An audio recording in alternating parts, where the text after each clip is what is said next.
Yesterday, we were having the ladies talk about growing up, and one thing they had talked about was this whole idea of husbands and wives, which was really interesting because I grew up in the same way. I was brought up traditional.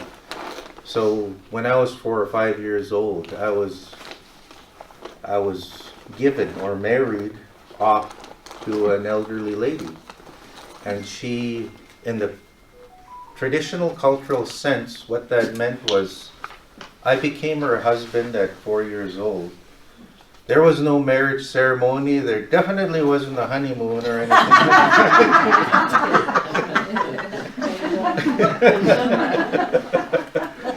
It had nothing to do with the concept of marriage that we have. It was a different type of marriage. It wasn't a marriage in the sense of a marriage where you move in with them and you're husband and wife. No, no. Very different. What it meant, And it wasn't humorous, it was serious. it was very serious. It was a great honor. Yeah. It was an honor to have either a woman come and ask for your son's hand to be their husband, or for an older man to come and ask to be your daughter's husband. What it meant is that in the sense of responsibility and taking care of the everyday feeding and even clothing and all of that aspect of it, taking care of the person as though you were married. That's what it meant. So for me, what I was taught from an early age was that with my wife,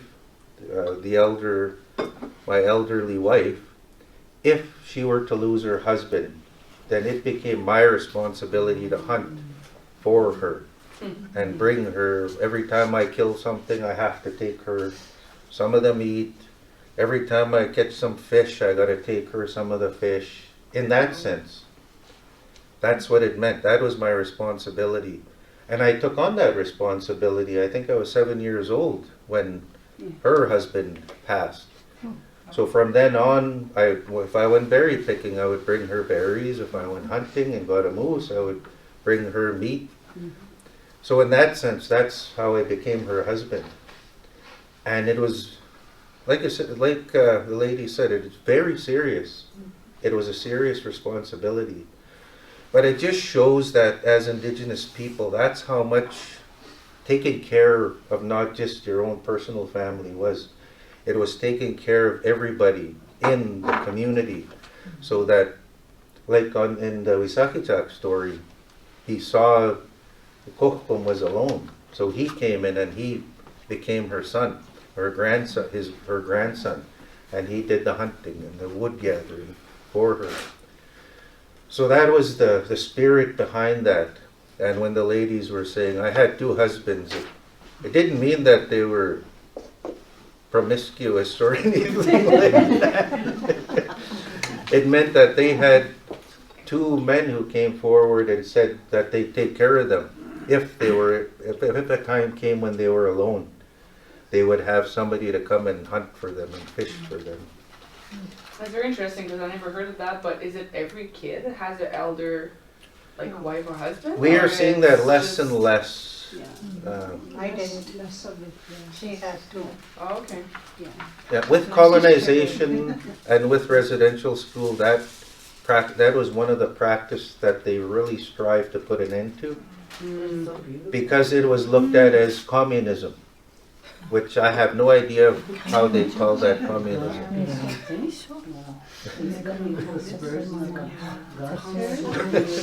Yeah, godparents. Yeah, yeah. The Catholic version is godparents, where you have a godparent, but the godparents are responsible for the religious But it's the upbringing. opposite. It's only like, one no, way, it's- it's not Yeah. a two-way. Yeah, it's not a two-way.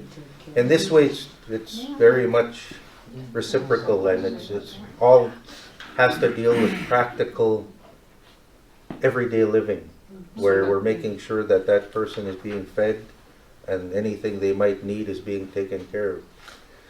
And my wife, she called me her husband until she passed. She had 2 children. They both called me dad throughout their lives until the day they passed. Wow. With my 2 children, they were 30 years older than me, my children. My kids called them brother and sister. So when the old lady would come visit, they'd say, "Oh, Sister Louise is here," and they called her sister, and they treated her like a sister. So you see that whole sense. As with my daughter Louise, she eventually lost all her family, but we became her family. So she would come to our place for all celebrations, and she continued to call me dad, and my children her brothers and sisters. So it was very serious, and it was very practical. What's the age difference usually between? It could be years, and it could be 40 years apart, it could be 20 years apart. But the whole idea was that, like I said, that nobody is going to be left alone to have to hunt on their own or fish on their own. But that was that whole husband-wife thing. Like what? Pima. Egon Jan Napim. Is that right? Oh yeah. He was a he was an old man. I think I was only 3 months old when he became my husband. Yeah. Egon Jan Napim. Yeah. Even when I had my firstborn in 1974, my Muslim Marina's dad came over because I was I was not in labor, but he pintum squewy day, like he was gonna come and ask for this girl. And here I had a boy. So that mo pintum squewy wasn't supposed to his gift anyway. Because they offered you something like to ask a hand for your girl or boy or whatever, yeah. But yeah. I had 2 husbands. One of them was Alpert. The other one was John Newski, Albert Labucan, Kikskimau, Totim Kista. But, I think the purpose of that was your husband was supposed to help take care of you. Like he would bring over, like if there was meat. I remember getting a small axe because he noticed that the family needed an axe. And the other husband would bring over material, yards of material, so my mom could make dresses for us. So in a way, the husband was a provider. I think that was the purpose of that. I don't know about wives. I didn't see what was going on there. I was more interested in my husband's. But that, I think it helped us, in our culture, help each other.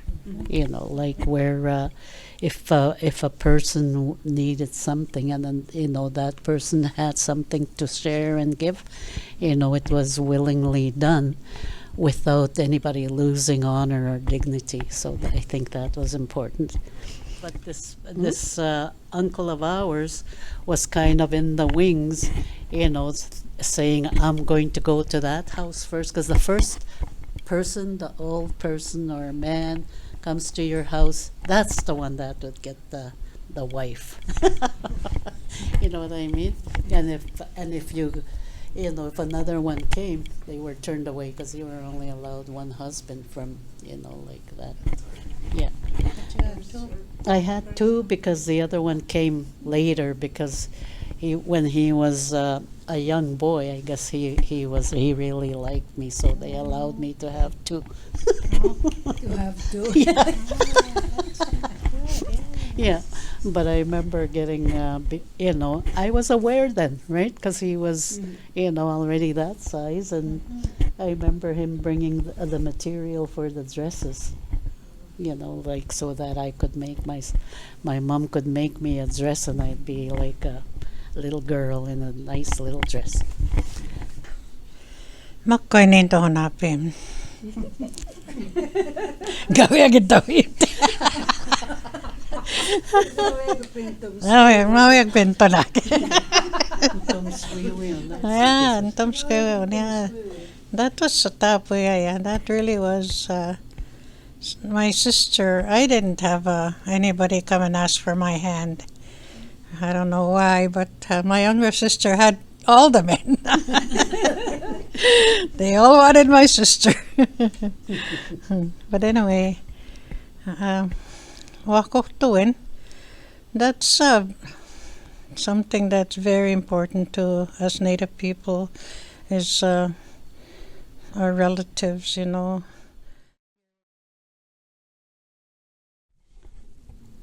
Don't look at me. You had my husband. Kathleen had the most. Evelyn. I didn't know you were my rival. Oh, you had the same husband? Rob Norbert Latender, Peace Corps, was my husband too, but I came first and you cheated on me. So I had two husbands, Noya, Peace Corps, Charlie Ward. So I have lots of grandchildren and children.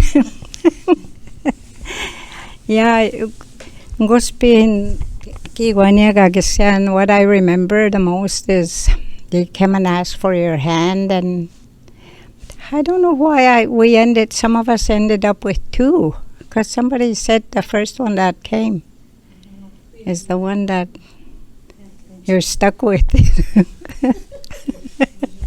And one thing I wanted to mention is respect.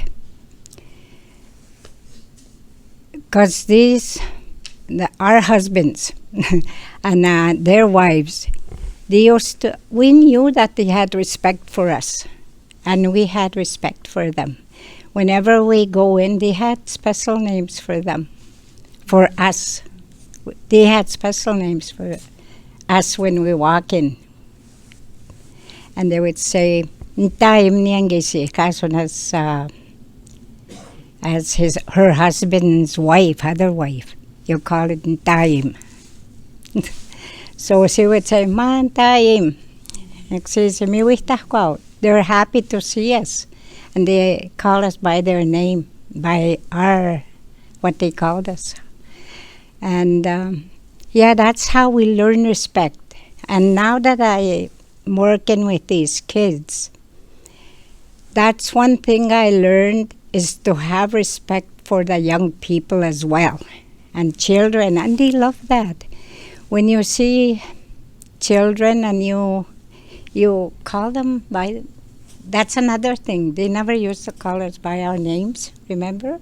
Way back when we were growing up. Yeah, and they would sing a song, that's right. They used to sing a little song for us. And we would have to dance. Yeah. Yeah.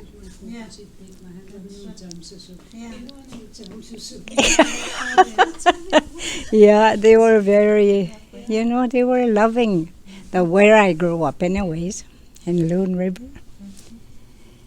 And that's how I learned. Hard work, respect, and just be a loving person.